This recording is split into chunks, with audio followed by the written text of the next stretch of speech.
Okay, we're recording. So I had recorded segments 5, 6, 7, and 8, but the microphone was far away, so you saw me, but you couldn't hear me, and I'm not going back. So we are now on Chapter 1, Segment 9. It is important to be accountable for what you are responsible for and nothing more. You are not responsible for the interest rate your bank charges, but you are accountable if you accept a loan with that interest rate.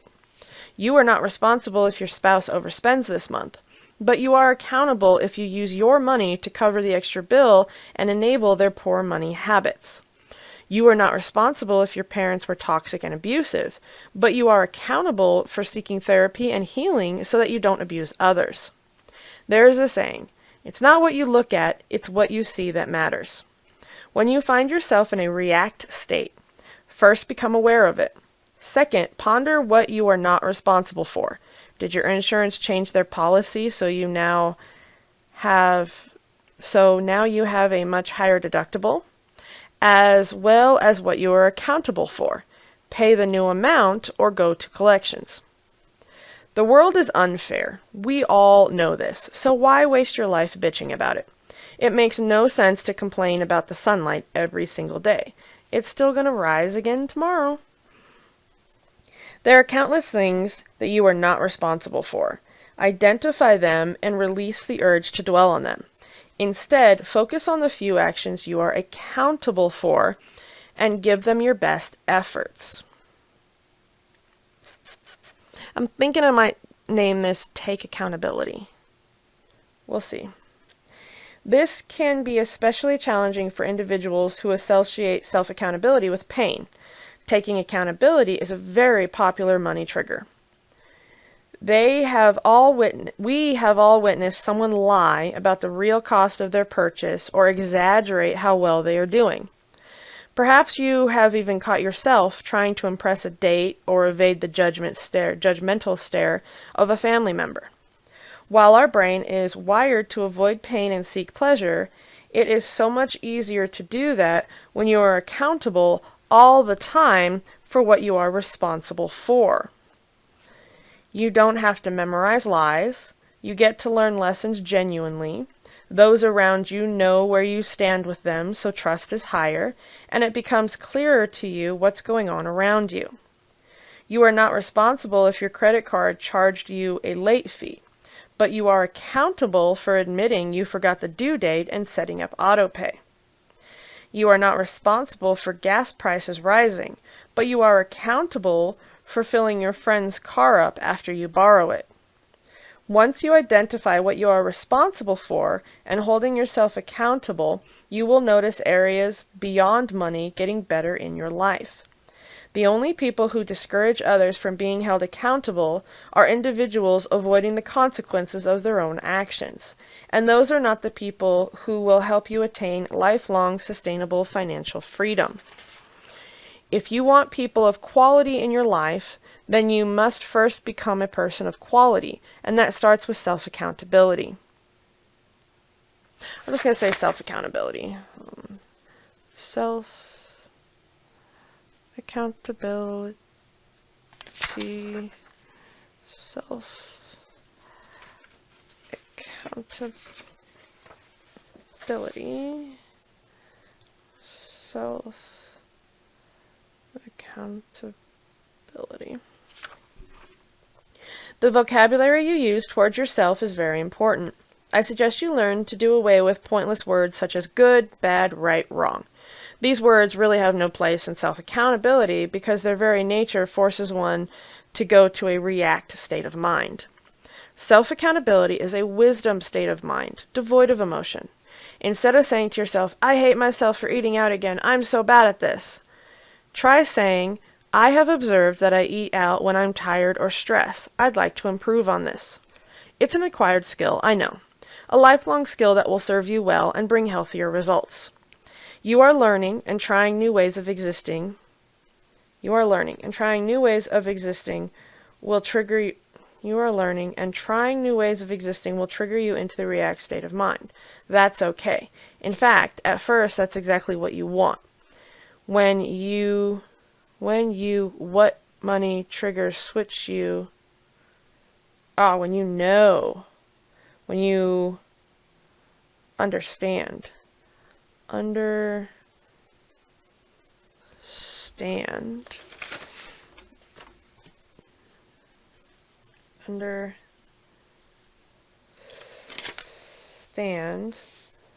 When you understand what money triggers switch you to react, then you can embrace and fully heal the genuine money issues going on. Alright, 10. Chapter 1, Segment 10. The four redheads sat around the hibachi grill, thrilled to watch the chef make fire. This is so much fun. Afterwards, let's go get ice cream, exclaimed Samantha. Oh, I'd love to, but my babysitter needs to be relieved, and besides, the car is in the shop, so I need to watch how much I spend, sighed Stephanie. Why not just use your savings? Asked Susan. A savings account is for emergencies, not luxuries like cars, proclaimed Sally. Stephanie put down her fork and started to sob into her hands. I try to protect our savings, but raising 6 kids on one income is impossible. Someone always has something that costs. Samantha felt bad. I'm the youngest of 5. I totally get what you're feeling, but don't be sad. You got this. I'll pay for your ice cream. And I'll pay for your car repair. Sally pulled out her phone and handed it to Susan while saying, Here, do that digital check thing you do. Susan laughed while she opened the money app. There, done and done. No more tears, Big Mama. Stephanie protested. No, I can't take your money. Nonsense. We're friends and we help each other. Just have the kids help you bake some cookies for our next girls' night and we'll be straight, scolded Sally. You're doing better than me. I don't even have a savings account, confessed Samantha. Whoa, you have to have a savings account. I save 30 to 50% of my income for taxes, insurance, renewals, emergencies, and one day I need to buy a studio so I can grow my business to the next level, explained Susan. Samantha was impressed. My husband always budgets 10 to 20% of the savings. He's really good at it, and he is such an amazing provider, but something always comes up. When we first got pregnant the year we married, the plan was for me to work part-time, but when they were twins, that idea went out the window. Then our girl a year later, and our boy the next year. Every time I just made less and less sense to work with how expensive childcare has become. And then, with our newest set of twins, and my health complications and all the school costs, it just never ends. Stephanie began to cry again. Sally patted her hand. I know, it doesn't seem like it, but trust me, these are the most wonderful days of your life with your young kids. You have no idea how much I miss my late husband, and that I'd do anything to still have my sons alive. Life is tough, but you need to be tougher. Susan and Stephanie looked at one another uneasily. Neither of them had kids or husbands, so they didn't know what to say. The silence was broken by the server setting the check down, and all the ladies grabbing for it. No, really, Sally, you helped with my car, so I should pay, begged Samantha. I insist that you just focus on those beautiful children of yours. I'm an old lady and can take care of myself, snapped Sally as she grabbed the ticket. Absolutely not, proclaimed Susan as she snatched the ticket and stood up to go pay. The 3 remaining friends all laughed as Susan raised the roof all the way to the front cashier. When she came back, she distributed the fortune cookies, and they cracked them open one at a time to ponder their innate wisdom. Thank you, ladies. I'm so blessed to have you all as my friends. Samantha started to tear up. Stop that. You'll make my mascara run, stated Susan as she fussed over clearing her eyes. The fact is that money comes and goes. The real value in life is good company and good health. Let us never forget that, whispered Sally as she quietly looked out the window. Okay then, ice cream time, on me. Stephanie was ready to have fun again. Alright, for this one I had apparently done an edit. So we're going to add that. What am I going to call this? What am I going to call this? What am I going to call this one? Girls get hibachi. Girls get ice cream. Girls get ice cream. And this was segment 10. Girls get ice cream. Girls get ice cream. Alright, that pencil's dull. Where's the next one? There's the next one. Okay. Segment 11. What topics make you feel uncomfortable or unworthy? We all must spend, but everyone has their own money comfort zone. Samantha is like most young singles at an S1. Oh yeah, money tears. That's what this is called. Money tears. Money tears. That's definitely going to be a graphic. Money tears. S1, S2, S3, S4. It's an upside down triangle.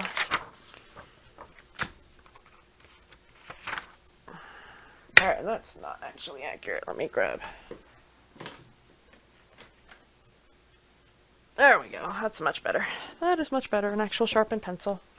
Okay, money tears. This is chapter 1, segment 11. What topics make you feel uncomfortable or unworthy? We all must spend, but everyone has their own money comfort zone. Samantha's like most young singles at an S1. She spends 99+% of what she makes. A savings account isn't even on her mind. Stephanie is like most young families at an S2. Her household is able to save up to 20% at a time. However, that savings gets drained on a regular basis. Susan is middle-aged and business-minded at an S3. She budgets in 30 to 50% margins for future expenses. Sally is an empty nester at an S4, living comfortably on less than half of her income. Which level are you currently at? What levels were the people you grew up around? In your neighborhood, what levels do you think your neighbors are at? If you work, what levels are your coworkers? I have found it useful to ponder how I might manage my money differently if I had been exposed differently by the people around me. An S1 mom with an S4 dad might have shown me the variety of habits and varying results. An S2 teacher and S2 uncle might have convinced me to start a lifelong savings habit. How would your life have been different and thus your money habits be different? The most powerful tool we have is our imagination. This fantastical, unfair advantage allows us to experience many lives in just one lifetime. So go ahead and daydream. What if you had a supportive S1 but an abusive S3 in your life? Would that have led you to believe that money makes people evil? What if you were born an S1 and became an S4? What if you were an S3 who married an S1? And it's your imagination, so go ahead and go sci-fi. What if you made 4 clones of yourself and groomed each clone to be one of the categories? What would you learn from your clone selves? The imagination is powerful, and what you experience in your mind, your body experiences in real life. You know this to be true. Those goosebumps when you watch a movie? So use this superpower. Imagine meeting those 4 women. Who would you feel most comfortable talking about money with? Who would you feel uncomfortable? Money tears. Then go out and pay attention to how you feel when people bring up money topics such as a late bill or a new job. If this is a new habit for you, then be aware that all of your feelings of comfort or discomfort are most likely outdated, things you picked up watching other people's reactions. If you read about a man who won the huge lottery, but then went through a nasty divorce, ended up going to jail for a short time for not paying the taxes, and now must spend Thanksgivings at a soup kitchen, that would have impacted you. You might think those silly articles are just entertaining, but your brain is cataloging that money only brings a guarantee of pain. Become aware of the podcasts you hear in public or at work. Watch how people respond to news of a raise versus news of a layoff. Your brain is always recording if something is a threat and predicting how to protect against it. No wonder so many people are afraid of money even when they declare that they want it. And most importantly, pay attention to the people who are important to you, not the ones who are supposed to view as important. Not the ones who you are supposed to view as important. I mean the actually important ones. The crush you've never admitted, the mentor you are desperate to impress, the attractive person in the gym who speaks to you once in a while. These people make a huge impact on us. Are you changing your money habits to be more like them? We're social creatures. People are going to influence us, and that's healthy if you become selective with who you let in. Dang it! I wasn't quick enough.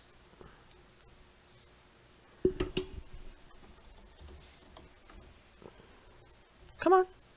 Ah. Alright, here. See, I gotta figure this out. I don't know why it keeps doing that. Probably gotta adjust a setting or something. But let's do one more. And then I'll make an adjustment thingy there. Okay. Chapter 1, Segment 12. Feeling a little uncomfortable is one thing, but deal breakers are another. Has anyone ever suggested something to you that you just absolutely refused? You couldn't even wrap your head around why someone could possibly think that was a good idea. Let us do use our fantastical advantage of imagination. Take out the do, because that threw me off. Let us use our fantastical advantage of imagination and do a thought experiment. Ooh, that's what this one's going to be called. Thought experiments. Thought experiments. Thought experiments. Albert Einstein was a huge fan of this, and we all owe him a debt of gratitude, so let's start now. You go in for the job of your dreams. It's perfect in every way. The people, the tasks, the location, the job perks. They shake your hand and say, "Oh, by the way, we don't pay you for 8 months." How would you respond? Would you ponder how much is in your savings to live off of for 8 months? Or would you explode in righteous indignation and promptly call a lawyer to sue them? Perhaps you'd be crushed and start to cry because there's just no way you could go 8 months without pay. Only you know, and only you need to know. This is your life, and you are important. In therapy, you're encouraged to open up or journal. In self-help seminars, you're encouraged to tell 10 people so they hold you accountable. And maybe that works for some. It's never worked for me. Telling people about my money goals only opened me up to attack and ridicule from people. Journaling my goals and desires only made me depressed with how many years it would take to attain them. And that's if everything went perfectly. I obviously talk money lessons as an author and speaker and coach. However, my personal goals are private. If I have a specific piece of advice to seek out, then I qualify a specific mentor who has succeeded in what I want and will take their advice. Otherwise, no one knows shit of what I'm in the process of building. It's really none of their business. It's my money journey. It could be the people in your neighborhood, your coworkers, housemates, or even the person or persons you are sexually active with. Doesn't matter. None of their business. If you share bills with some of them, then all they need to know is that you're paying your end of the deal. That's it. They don't need to know you're working through past fears or trying a new way of living. That's your little hidden world. Protect your inner world, because there are people who do actively seek out people to exploit, especially when it comes to money. From someone using sex and false promises to get money, to parents who feel entitled to your income. They will use emotional manipulations and what Eric Berne referred to as game playing to give hidden invitations to fight. So protect your inner world and value your life lessons. You can love someone dearly, care the world about them, spoil them with your love and attention. Still, none of their business what you're doing with your money mindset. It is your responsibility to only be accountable to yourself. That's called integrity. Hold yourself to your money standards. Not what a fairy tale about a magical man in the sky says is okay. Not what your mother would approve of. You. But in order to have integrity, you must first identify your personal money deal breakers. Maybe your grandmother never worked a day in her life and thinks the man should pay 100% of everything. While you adore your grandparents and want to be happily married like them, you want a life partner who helps with the bills. You must live your life. It's literally impossible to do anything else. Yet millions of people make the futile attempt to live for their parents or the glamour magazines. Then 20 to 50 years later, wonder why they are so miserable and unhappy, because they haven't lived their life yet. Decide your deal breakers. Hold yourself accountable to them. Thought experiments. Now, I added in. I do need to make a note that this is where I added in gameplay 1:1:12. Okay, we're at the 20-minute mark, so we're going to end for this one. This is a chapter 1, I don't know, some of the segments. There we go.